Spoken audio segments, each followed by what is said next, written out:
Hi guys, how is everyone doing? This video is for Aries people, Aries Rashi and Lagna people. You have to sit down with a lot of time in hand and with a clear mind to watch this video. If you are unable to do that right now, save this up and watch it later. But this is the effect of Rahu and Ketu transit for Aries Rashi and Aries Lagna people. Alright, अब देखते हैं राहु आपके 12वें घर में बैठ करके और केतु आपके छठे घर में बैठ करके क्या इफेक्ट्स लेकर आते हैं. Rahu is sitting in the 12th house of expenses. So expenses are going to be very, very high during this period. Be more and more mindful about the money you spend. Unnecessarily and unwillingly expenses होंगे. Right कई बार ऐसा होता है ना कि you let's say book a flight for somewhere and then you just realise that you made a blunder and you book the wrong flights or the wrong dates or something like that. Some random issue has come because of which you've spent money and now that money is not coming back to you. So these kind of things can happen a lot. So double check with everything that you're spending your money on. Now the next thing, Rahu looks at your 6th house of diseases and Ketu is sitting in the 6th house of diseases here for you. Ketu ऐसा planet है जो headless है, it only has a शरीर, right. तो उसका mind नहीं है खुद का. It's a very lost planet and that's what is going to do for your diseases as well. It's going to look at it's going to sit in your diseases house and it's going to bring some health issues here and there. बहुत सारे health issues होंगे आपको. कभी पेट में दर्द होगी, कभी sir में दर्द होगा, कभी आपको हाजमे की दिक्कत होगी, कभी कुछ होगा. बट जब भी आपको प्रॉब्लम होगी you will go to a doctor and you will find that there is no diagnosis, right.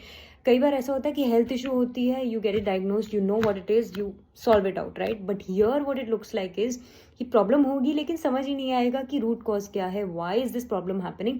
So it could primarily be because of stress as well. It could be a stress induced health issue. So you have to take care of your stress levels. If you are someone who suffering from blood pressure अगर आपका ऊपर नीचे होता है तो इस period में fluctuation बहुत मिलेगी आपको. You have to be really really careful about that as well. Next thing, अब राहु बैठा है 12वें में. Rahu is sitting in the foreign land house. It is going to take you outside of India for sure. If you want to travel, well and good. If you want to settle, even better, क्योंकि राहु पंचम दृष्टि आपके स्वदेश भाव को देता है. स्वदेश से दूर करेगा आपको फॉरेन सेटलमेंट करना है, चाहे पढ़ाई के लिए हो, चाहे वो वर्क के लिए हो. This is the best time for you guys. Having said that, because ये आपके सुख भाव को देखता है, चौथे भाव को देखता है, माँ के भाव को देखता है, स्वदेश के भाव को देखता है, तो इन सारी चीज़ों में थोड़ी कमी ला के देगा. आपके मॉम के साथ आपके झगड़े होने लगेंगे, उनकी हेल्थ में थोड़ी सी प्रॉब्लम होगी, उनके भी अगर ब्लड प्रेशर की इशू रहती है वो भी फ्लक्चुएट करने लगेगा. These are a few things you will see, right. सुख में भी थोड़ी कमी ला के देगा. ये पीसफुल जो लाइफ होती है ना, that peace in your life will be a little lesser. Anxiousness and stress will be a little higher during this period. So do something about it right from the beginning of this period so that you can reduce its effects. अब देखो, राहु 12वें में बैठ के jail का योग बनवाता है. ये इसका मतलब ये नहीं है सारे एरीज वाले जेल जाएंगे, लेकिन अगर आप कोई गलत काम कर रहे हो तो आपके जेल के योग भी बनते हैं. सावधान होने का समय आ गया है. नेक्स्ट, कोर्ट केस अगर कोई चल रहा है ऑन गोइंग आपका, then it will stretch a little bit. जो आपका स्टिपुलेटेड टाइम पीरियड है उससे ज़्यादा ये चलेगा, लेकिन eventually you will be in the favourable side here, ठीक है. सो कोर्ट केसेस के लिए ये अच्छा है, बट अगर आप कुछ गलत काम कर रहे हैं ऑलरेडी, उसके लिए ये आपके लिए बुरे रिजल्ट्स लेके आ सकता है. So it's time to be very alert. अब यहीं देखते हैं केतु क्या करता है. केतु आपके छठे घर में बैठ करके 1 2 3 4 5 आपके दशम घर में दृष्टि देता है. तो आपके लिए काम में उतार चढ़ाव ला सकता है. वर्क की वजह से आपको ट्रैवल करना पड़ सकता है इस दौरान. So there is a little bit of travel you can expect because of the work. अब केतु की अगर दृष्टि देखें तो केतु देखता है आपके दशम भाव को. कर्म में उतार चढ़ाव लेकर आ सकता है ये आपके लिए. Work wise things will be a little up and down for you. You will also feel a little lost with your work. You will feel like you're doing a lot but you're getting nowhere, right? That kind of feeling. Also, is also going to bring some changes in location for you at your workplace. So essentially अगर मैं देखूँ तो Aries के लिए location change तो बनता ही बनता है during this period. And specially अगर आपके लगन कुंडली में कोई सपोर्टिंग फैक्टर मिल जाए तब तो 100% चांसेस बनते हैं.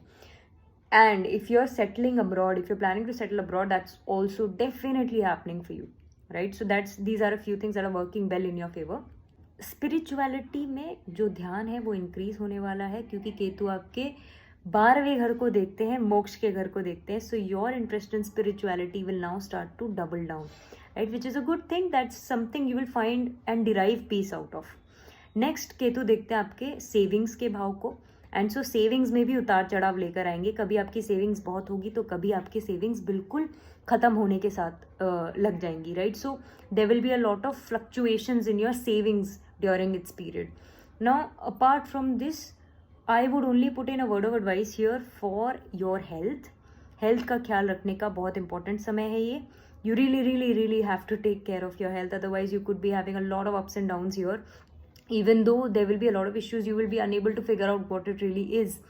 And second, expenses are going to be very high, so that's another area that I want you to be a little bit more mindful about and take more care towards, right. So that's the set of things I see here, but the other things which are actually working out in your favor, put more effort in those directions and you will see some really good results coming your way.